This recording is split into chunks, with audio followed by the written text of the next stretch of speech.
اللہ رب العالمین نے فرمایا کل اے محبوب اعلان کر دو ان کا نا آباؤکم، لوگوں کو خطاب کر کے کہہ دو اگر ہیں تمہارے باپ دادا، تمہارے بیٹے، تمہارے بھائی، یہ چیزیں گنوا کر اللہ پاک فرماتے ہیں یہ چیزیں تمہیں اللہ اور رسول سے زیادہ پیاری ہیں تو پھر انتظار کرو اللہ کی طرف سے جنگ کا۔ تمہارے باپ دادا، تمہارے بھائی، بیٹے، تمہارے بھائی، تمہاری بیویاں، تمہارے خاندان، مال جو تم نے کمائے، تجارت جس کے خسارے کا تم خطرہ رکھتے ہو، اور پسندیدہ مکانات، یہ 8 چیزیں گنوائیں۔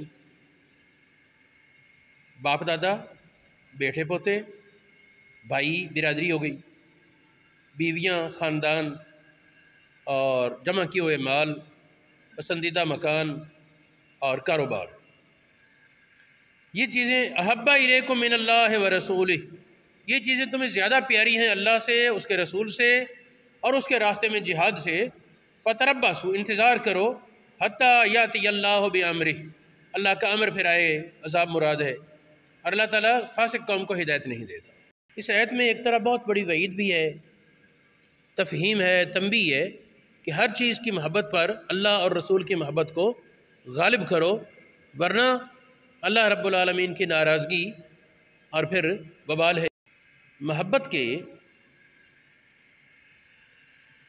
حوالے سے ایک اور حدیث ہے، وہ پہلے پڑھیں۔ نبی کریم علیہ السلام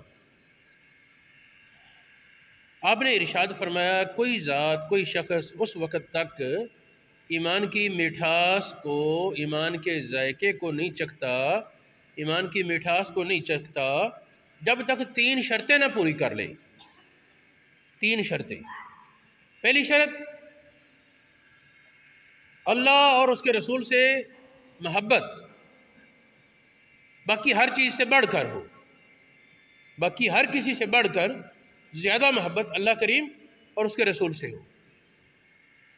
دوسری شرط کسی بندے سے اللہ کی رضا کے لیے محبت ہو، ظاہر ہے اس سے مراد رسول اللہ کے سوا کوئی اور بندہ ہے۔ کسی بندے سے اللہ کی رضا کے لیے محبت ہو، یہ دوسری شرط ہے ایمان کی مٹھاس کے لیے، ذائقہ پانے کے لیے۔ تیسری شرط بیان کی وَأَن يَكْرَهَ أَن يَعُودَ فِي الْكُفْرِ، کفر کی طرف پلٹنے کو اس طرح ناپسند جانے جس طرح آگ میں ڈالے جانے کو ناپسند کرتا ہے۔ آگ میں جل جانا، کوئلہ ہونا، یہ ناپسند ہے، اس طرح کفر کی طرف پلٹنے کو، کفر میں جانے کو انسان ناپسند جانے۔ یہ حدیث بخاری شریف میں، مسلم شریف میں اور دیگر بہت سی مستند کتابوں میں موجود ہے۔